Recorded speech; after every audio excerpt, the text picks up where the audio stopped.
Juin 1940. Les troupes allemandes entrent dans Saint-Étienne. Les grilles de la manufacture d'armes de Saint-Étienne, la légendaire EMAS, s'ouvrent devant l'occupant. À l'intérieur, les ateliers de fraisage sont étrangement silencieux. Sur les établis, les inspecteurs allemands découvrent les premières séries d'une arme nouvelle. Le pistolet mitrailleur MAS-38. C'est un chef-d'œuvre de mécanique. Chaque pièce est usinée dans un bloc d'acier massif avec une précision d'horloger. Il devait moderniser l'infanterie française. Mais sa production n'a vraiment commencé qu'à l'aube du désastre. Pour les ouvriers stéphanois, la conséquence est brutale. L'arme la plus moderne de l'armée française va recevoir le poinçon du Waffenamt allemand, rebaptisé MP722F. Une mécanique conçue par l'État français pour défendre son territoire va finalement armer ses occupants et la police de Vichy. Mais la véritable histoire du MAS-38 n'est pas seulement celle d'une arme arrivée trop tard. C'est l'histoire d'une souveraineté industrielle obsédée par la perfection qui a mis plus d'une décennie à valider un dossier pour découvrir que la guerre moderne ne réclamait plus de la dentelle d'acier. Elle exigeait de la vitesse. Chaque semaine, nous racontons l'histoire des armes françaises, des manufactures et des décisions industrielles qui ont façonné l'armée et ce qui s'est passé lorsque l'époque a changé. Abonnez-vous si cette histoire vous parle. L'histoire ne commence pas par la nostalgie, mais par un lieu précis, au ministère de la Guerre à Paris, au lendemain du premier conflit mondial. L'histoire de cette arme ne commence pas dans l'urgence d'une usine menacée par l'invasion, mais dans le calme des bureaux du ministère de la Guerre, à Paris, au lendemain du premier conflit mondial. En 1918, la France sort victorieuse de la Grande Guerre, mais son armée a payé un prix humain dévastateur pour apprendre une leçon tactique fondamentale. La guerre des tranchées a définitivement transformé la nature de l'affrontement. Le fusil à répétition manuelle, long et encombrant, n'est plus suffisant pour les assauts rapprochés ou le nettoyage des positions fortifiées. Les états-majors ont observé avec attention l'apparition d'une nouvelle catégorie d'armement sur le front. Le pistolet mitrailleur, une arme automatique ou sélective compacte, conçue historiquement pour tirer des cartouches de pistolet, offrant une puissance de feu dévastatrice à très courte distance. Dès 1921, l'armée française lance un programme d'armement, un processus institutionnel complexe visant à définir, tester, produire ou acheter une nouvelle arme pour doter ses propres troupes d'un pistolet mitrailleur national. L'intention est claire, la France doit posséder sa propre souveraineté technologique. Le pays ne manque ni d'ingénieurs brillants, ni de capacités industrielles. Pourtant, au lieu d'une adoption rapide, la machine administrative militaire française va s'engager dans un labyrinthe d'essais, de rapports de commission et de révisions bureaucratiques qui durera près de 2 décennies. Le problème n'était pas un manque de volonté, mais une abondance de temps. Persuadé que le prochain conflit ne surviendrait pas avant de longues années, la direction de l'infanterie privilégie la perfection théorique à l'urgence pratique. Les commissions d'expérience exigent des modifications constantes. Les prototypes se succèdent, le STA 1924, le MAS 1924, puis d'autres modèles expérimentaux qui sont tous testés, critiqués, renvoyés au bureau d'études, puis modifiés à nouveau.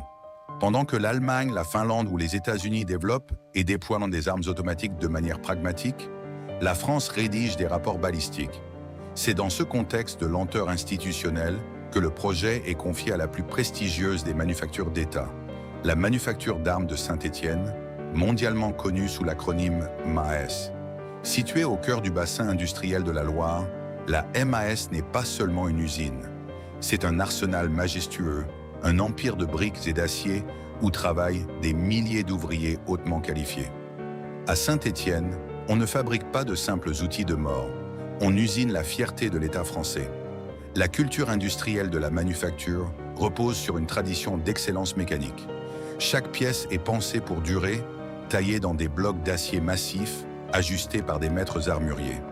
Les ingénieurs de la MAS vont s'attaquer au défi du pistolet mitrailleur avec cette même philosophie, concevant des mécanismes d'une précision horlogère. Mais cette force technique allait devenir un piège.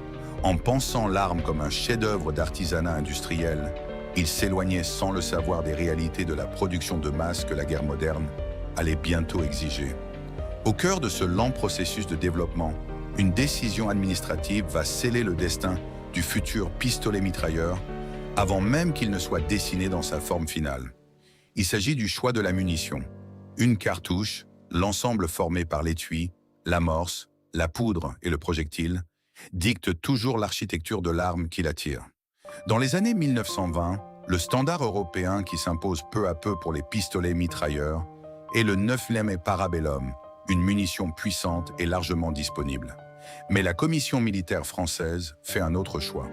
Par un souci d'optimisation logistique, le ministère décide d'imposer une standardisation, le fait de réduire la diversité des modèles pour faciliter la production, la formation et l'approvisionnement, entre la future arme de poing de l'armée et le futur pistolet mitrailleur.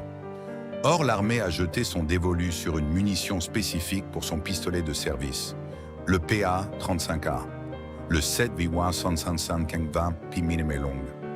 Dérivé d'un concept américain développé en secret pendant la Première Guerre mondiale, cette cartouche est précise, mais elle manque de la puissance d'arrêt du 9 mm.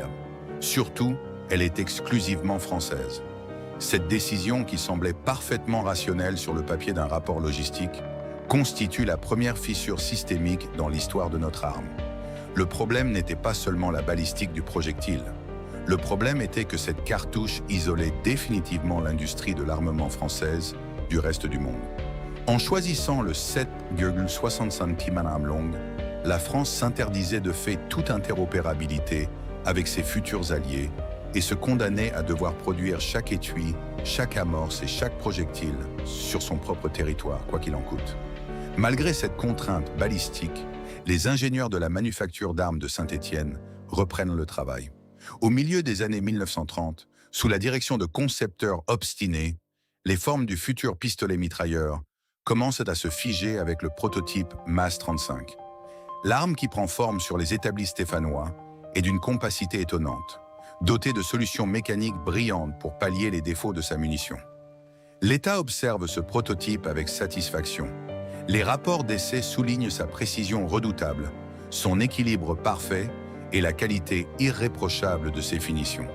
La longue attente bureaucratique semble enfin porter ses fruits.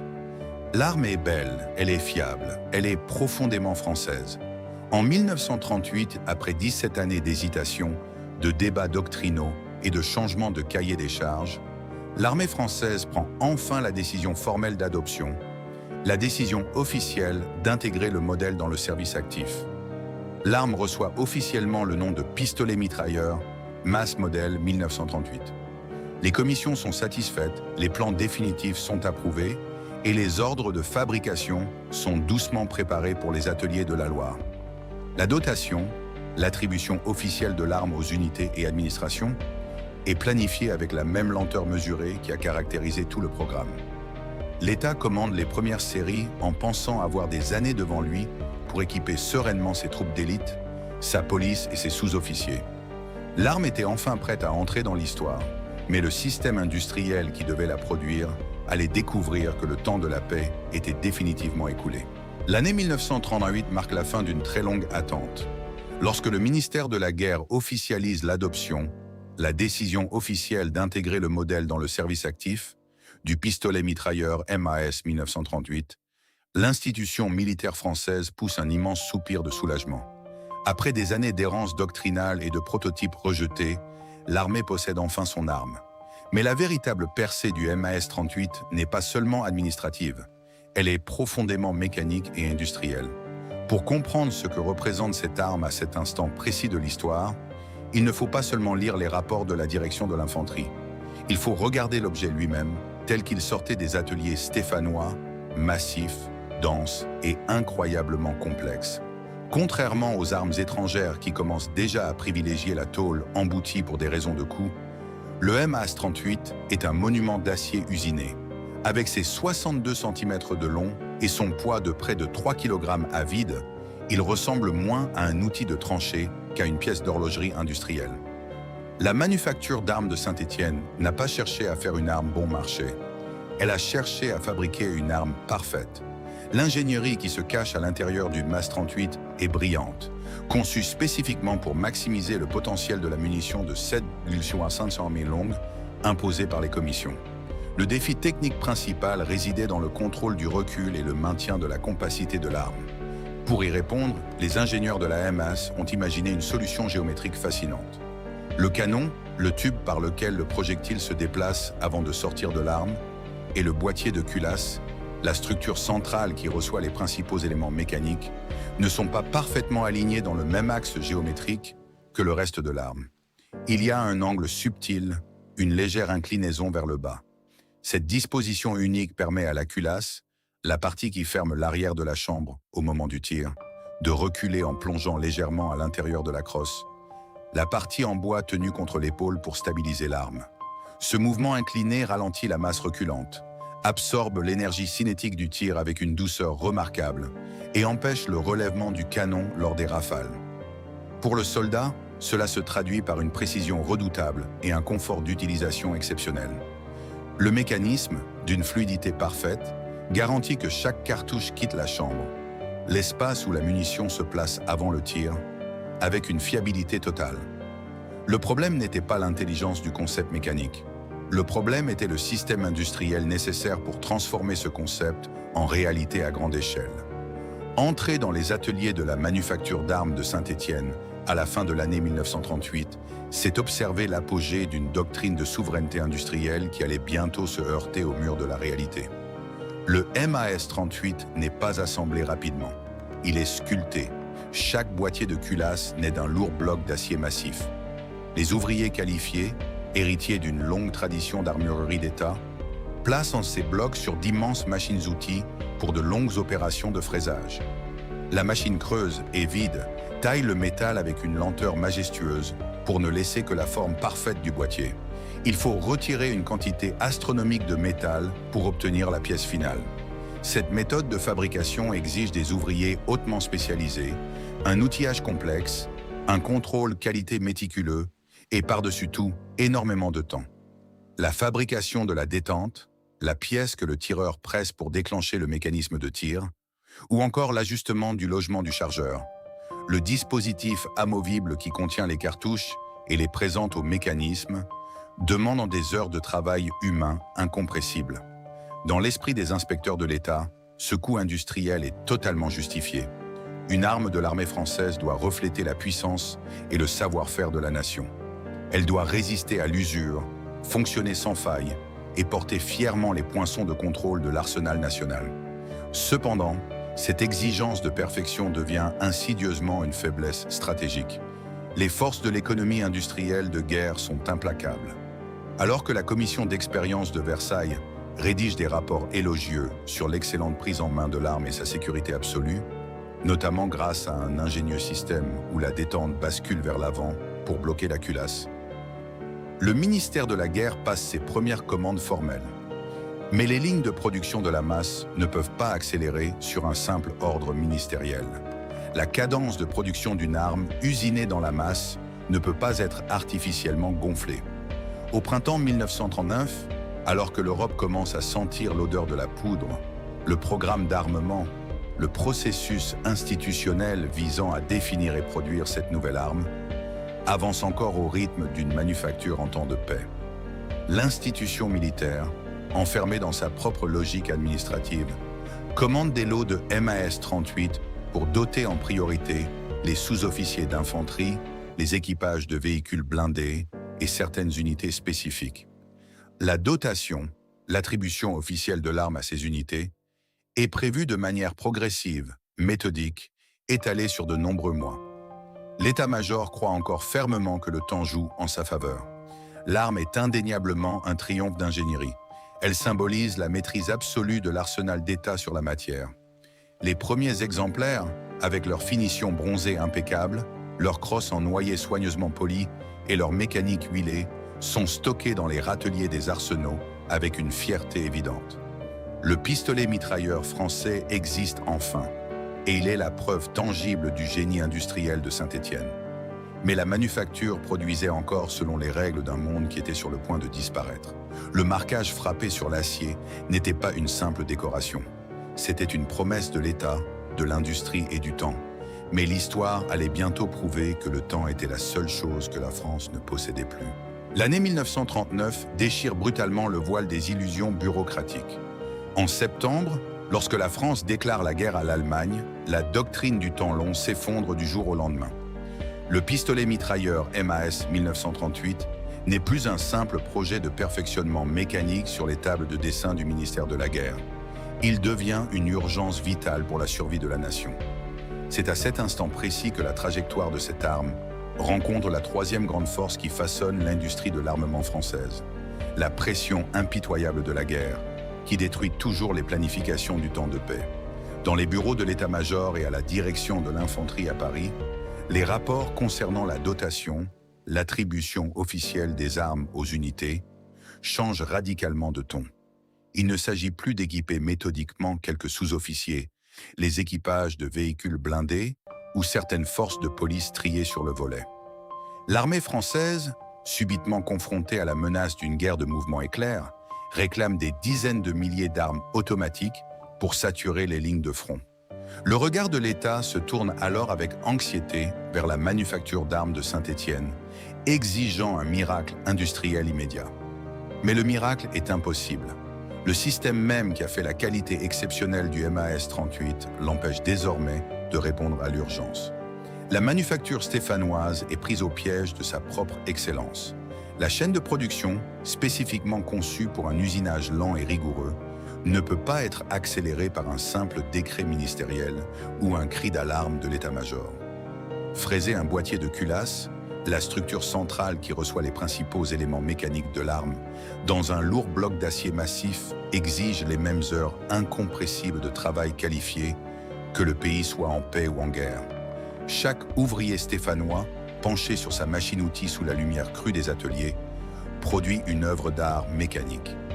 Mais l'armée a désespérément besoin de volume, pas d'orfèvrerie. L'arme est parfaite, mais l'usine, structurellement, est beaucoup trop lente. Dans une France qui voulait croire à sa souveraineté industrielle, ce modèle ne représentait pas seulement une arme de dotation. Il représentait la capacité d'un État à définir son besoin, à le dessiner, à le produire, à le distribuer, puis à en assumer les conséquences face au chaos de l'histoire. Et les conséquences dramatiques de cette lenteur commencent rapidement à s'accumuler dans le vide des dépôts militaires. Entre la fin de l'année 1939 et les premiers mois de 1940, la production du MAS 38 démarre véritablement, mais elle ne ressemble en rien au raz-de-marée logistique espéré. Les registres et les archives disponibles suggèrent que seulement quelques milliers d'exemplaires quittent avec peine les grilles de la manufacture. Dans les arsenaux d'État, les officiers tentent de répartir cette production dérisoire. L'arme est distribuée au compte-gouttes. Quelques lots précieux parviennent à la police, d'autres à la gendarmerie, des forces de l'ordre pour qui la compacité remarquable de l'arme et la précision de sa munition exclusive de 7,865 mm longue font des merveilles. Sur le plan strictement technique, ceux qui ont le privilège de recevoir le MAS 38 sont conquis. Le pistolet mitrailleur encaisse les chocs, ne s'enraye presque jamais et tire avec une douceur mécanique inégalée. Pourtant, sur le front de l'Est, dans l'humidité glaciale de la drôle de guerre, l'infanterie de ligne attend toujours. Le contraste institutionnel est terrible. D'un côté, le ministère de la Guerre publie de superbes manuels d'instruction détaillant le fonctionnement de l'arme. De l'autre, les soldats mobilisés dans les casernes et les tranchées ne voient le MAS 38 que sur des photographies de propagande imprimées dans les journaux. La standardisation, le fait de réduire la diversité des modèles pour faciliter la production et l'approvisionnement, qui avait justifié le choix stratégique de la munition française, n'est d'aucune utilité s'il n'y a pas suffisamment d'armes pour tirer ces cartouches spécifiques. Cette lenteur industrielle devient très vite une tragédie logistique à l'échelle nationale. La France ne manquait pas d'ingénieurs talentueux, ni de bravoure au combat. Elle manquait d'un système capable de transformer le métal en sécurité nationale, à la vitesse de l'invasion qui s'annonçait. Le problème n'était pas seulement la cadence de production mensuelle. Le problème était que l'institution avait conçu un chef-d'œuvre pour une époque qui exigeait désormais de la brutalité produite à la chaîne.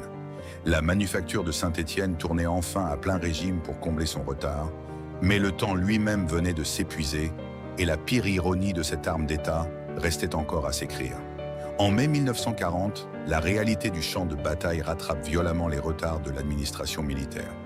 Lorsque l'offensive allemande brise les lignes françaises, l'armée fait face à une tempête d'acier avec un équipement souvent inadapté. Dans les tranchées improvisées et lors des combats de retardement, les unités de première ligne cherchent désespérément des armes automatiques pour repousser les assauts rapprochés. Mais le pistolet mitrailleur MAS 1938 est le grand absent de la bataille de France. La production, qui exigeait des heures de fraisage pour chaque boîtier de culasse, n'a tout simplement pas pu suivre le rythme de l'effondrement national. Les commandes massives signées par les ministères ne sont plus que des morceaux de papier face à l'avancée des blindés. À la manufacture d'armes de Saint-Étienne, l'ambiance est à la tragédie silencieuse. Les ouvriers travaillent en jour et nuit. Ironie cruelle de l'histoire industrielle, c'est précisément au moment où le pays s'écroule que la chaîne de production commence enfin à atteindre son rythme optimal. Les milliers de pièces usinées, contrôlées, bronzées, s'accumulent. L'arme est là, mécanique parfaite, mais il n'y a plus de doctrine, plus de réseau logistique et bientôt plus d'armées pour la recevoir. Le 22 juin 1940, l'armistice est signé. L'armée française est démobilisée. Bien que Saint-Étienne se trouve initialement en zone libre sous l'autorité du régime de Vichy, la manufacture n'échappe pas à son destin industriel. Le système étatique français vient de perdre sa souveraineté et l'arsenal de la Loire va en payer le prix. Le MAS 38 n'est pas détruit, il est réquisitionné. Pour les ingénieurs et les ouvriers stéphanois, le choc n'est pas seulement patriotique, il est profondément systémique. Les commissions d'inspection allemandes, le célèbre Waffenamt, finissent par pénétrer dans les ateliers pour évaluer les capacités de l'arsenal. Les techniciens de l'occupant examinent le MAS 38. Ils constatent immédiatement le coût exorbitant de son usinage, bien éloigné de leurs propres standards en tôle emboutie, comme le MP40, mais ils reconnaissent la qualité exceptionnelle de sa fabrication. Le mécanisme est si fiable, le mouvement de la culasse si parfaitement amorti par son axe incliné, qu'ils décident d'exiger le maintien de la ligne de production. C'est ici que l'arme atteint son apogée paradoxal. Le fleuron de l'ingénierie militaire française, pensé pendant près de 20 ans pour défendre la nation, va être produit de manière continue sous l'occupation.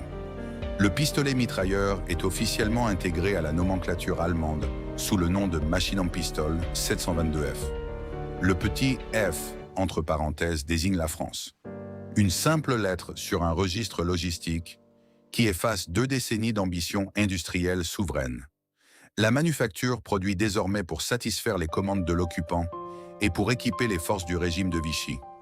Le MS-38 est distribué à la gendarmerie, à la police, à la milice, mais aussi à certaines unités allemandes stationnées sur le territoire. Le marquage MAS frappé sur le métal reste identique, mais la promesse qu'il portait a été retournée contre elle-même. Les armes quittent les râteliers de l'arsenal non plus pour protéger le pays, mais pour en assurer le contrôle policier et militaire. Ce basculement symbolise l'échec fondamental du programme d'armement de l'entre-deux-guerres. L'État avait cru qu'une conception parfaite compenserait la lenteur de son système décisionnel. Il avait oublié que dans la guerre industrielle, la vitesse est la première des armes. L'arme fonctionnait magnifiquement bien. Le chargeur, le boîtier amovible contenant les cartouches spécifiques de 7,5 km longues, s'enclenchait toujours avec une précision redoutable. La détente offrait toujours un départ sûr. Mais l'institution qu'il avait pensée n'existait plus. La manufacture était devenue une simple ligne d'assemblage captive, produisant son chef-d'œuvre pour le pire des scénarios. L'apogée du MAS 38 fut un triomphe de la matière, mais un désastre pour l'indépendance nationale. L'arme avait trouvé sa place dans la tragédie, prouvant la justesse de son dessin technique. Mais alors que le monde entier se tournait vers l'acier d'emboutissage pour gagner la guerre, ce pistolet mitrailleur, pensé comme un bijou d'artisanat industriel, allait devoir affronter une nouvelle époque qui n'avait déjà plus besoin de lui. La chute d'une doctrine industrielle ne s'annonce jamais par une explosion. Elle commence presque toujours par une simple comparaison mathématique dans le silence d'un bureau d'études ou sur les pages d'un rapport de production. Pour le pistolet mitrailleur MAS 1938, la première véritable fissure systémique n'est pas apparue sous le feu de l'ennemi, mais sous le regard froid des logisticiens et des ingénieurs confrontés à la réalité de la Seconde Guerre mondiale. Dès 1942, alors que la manufacture d'armes de Saint-Étienne continue de produire l'arme pour l'occupant et le régime de Vichy, le monde de l'armement bascule définitivement dans une nouvelle ère. Et cette arme, conçue comme un chef-d'œuvre, devient brusquement un anachronisme. La force qui allait briser la logique du MAS 38 n'était pas la doctrine de l'état-major, qui n'existait de toute façon plus. C'était la concurrence industrielle étrangère et la brutale simplicité de l'économie de guerre. Dans les années 1940, la fabrication d'une arme à feu moderne a radicalement changé. Pendant que les ouvriers stéphanois continuent de pratiquer le fraisage, une méthode classique consistant à tailler lentement et méticuleusement des pièces complexes dans des blocs d'acier massifs, l'Allemagne et les Alliés ont adopté une technologie totalement différente, l'emboutissage.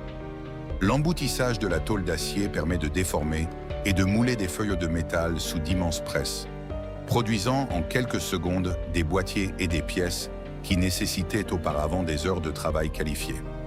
Le MPD-40 allemand en est l'exemple frappant, suivi de près par la Sten britannique ou le PPSH-41 soviétique. La comparaison industrielle est cruelle. Fabriquer un MAS-38 nécessite des dizaines d'heures ouvriers, une machinerie complexe et un acier de haute qualité. Fabriquer une Sten ne demande que des tubes d'acier basiques, des soudures rapides et une fraction du coût. La Sten britannique est grossière, inconfortable et souvent sujette à des incidents. Mais elle inonde l'Europe par millions. Parachuté dans les maquis français, le MAS 38, lui, est beau, parfaitement équilibré et d'une fiabilité absolue, mais il est un cauchemar logistique à produire en masse. L'État français avait cru que la qualité mécanique suprême était le but ultime. La guerre lui démontrait que la véritable souveraineté résidait dans la capacité à produire une arme acceptable à une vitesse phénoménale. Le problème n'était pas seulement la méthode de fabrication de l'arme. Le problème était l'écosystème entier qui l'entourait, à commencer par sa cartouche. La munition de 7,65 20 mm longue, choisie par le ministère de la Guerre dans un souci de standardisation administrative avec les pistolets de service français, devient un piège redoutable. Alors que les Alliés parachutent d'immenses quantités de munitions en 9 mm parabellum et que les usines allemandes produisent ce même calibre par milliard, la munition française reste une anomalie technique isolée sur la carte du monde. L'arme fonctionne magnifiquement, mais son alimentation est coupée du reste du continent.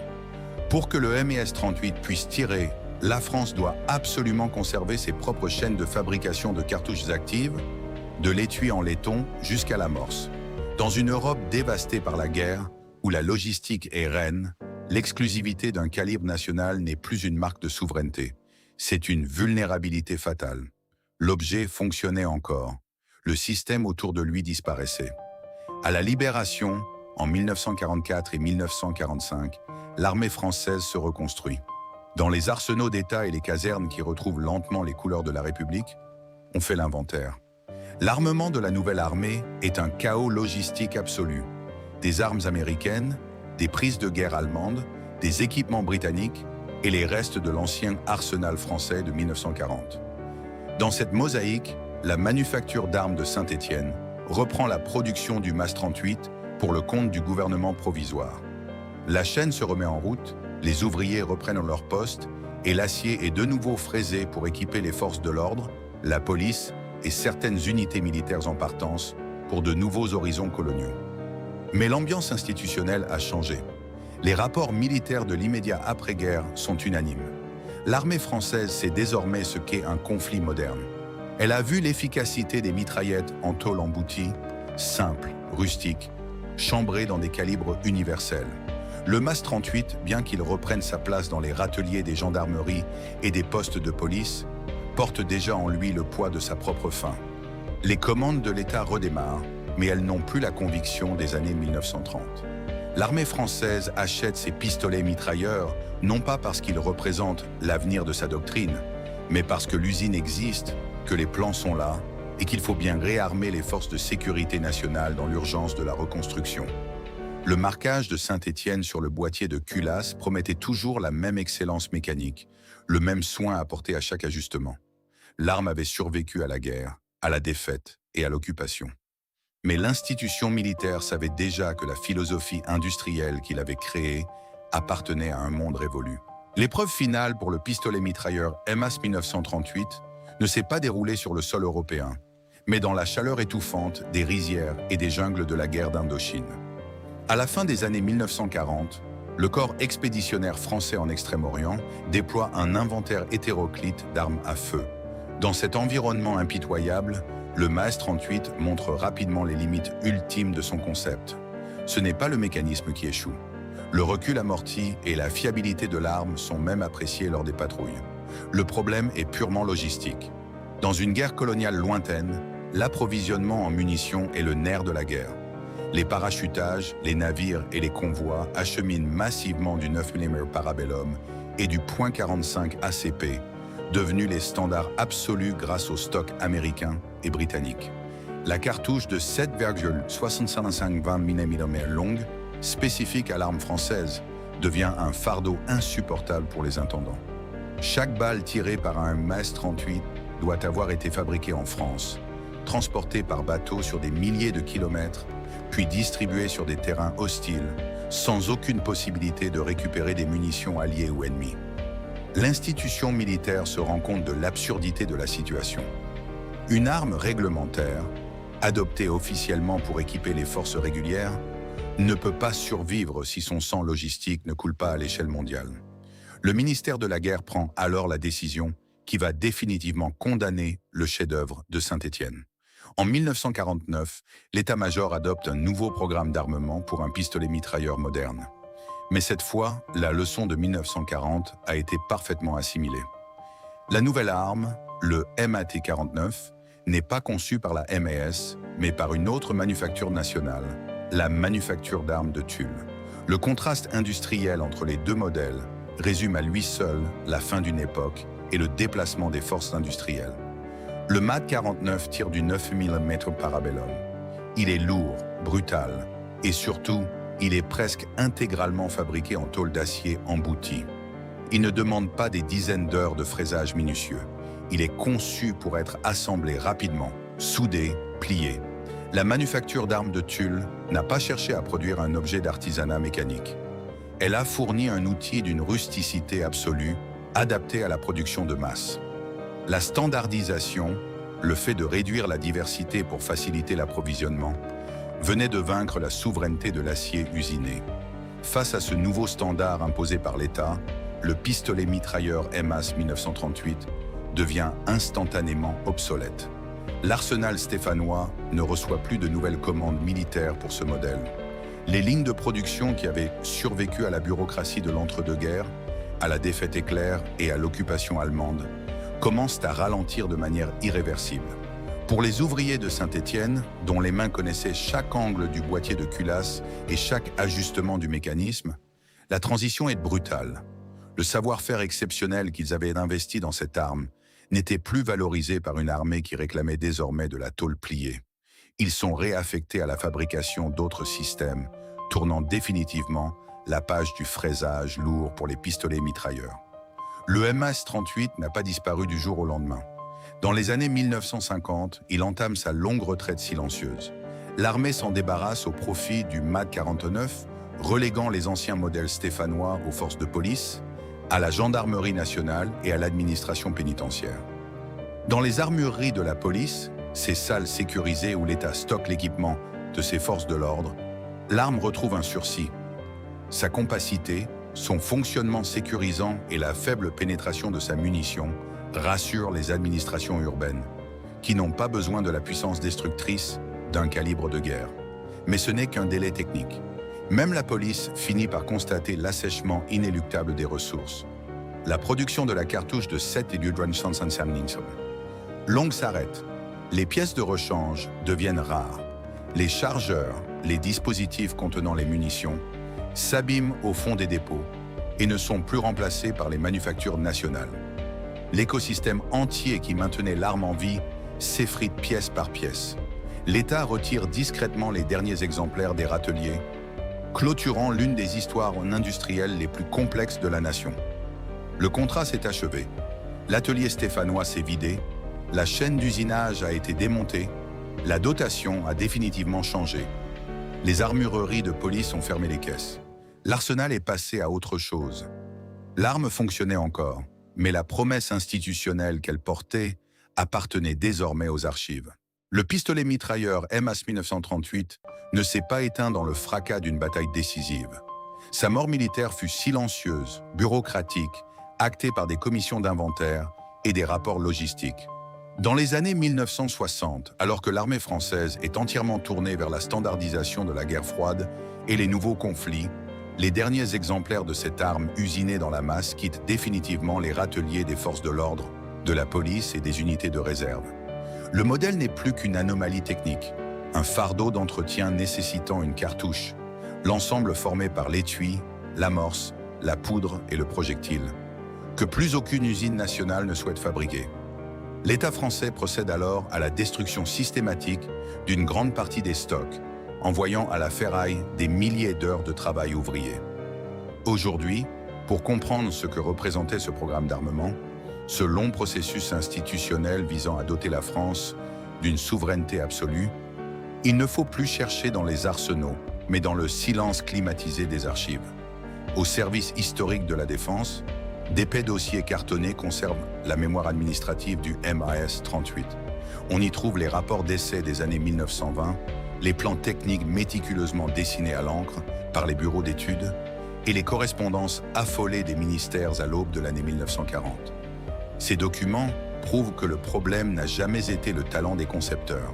La tragédie du MAS 38 résidait dans l'incapacité d'une institution à synchroniser son horloge industrielle avec l'horloge impitoyable de l'histoire.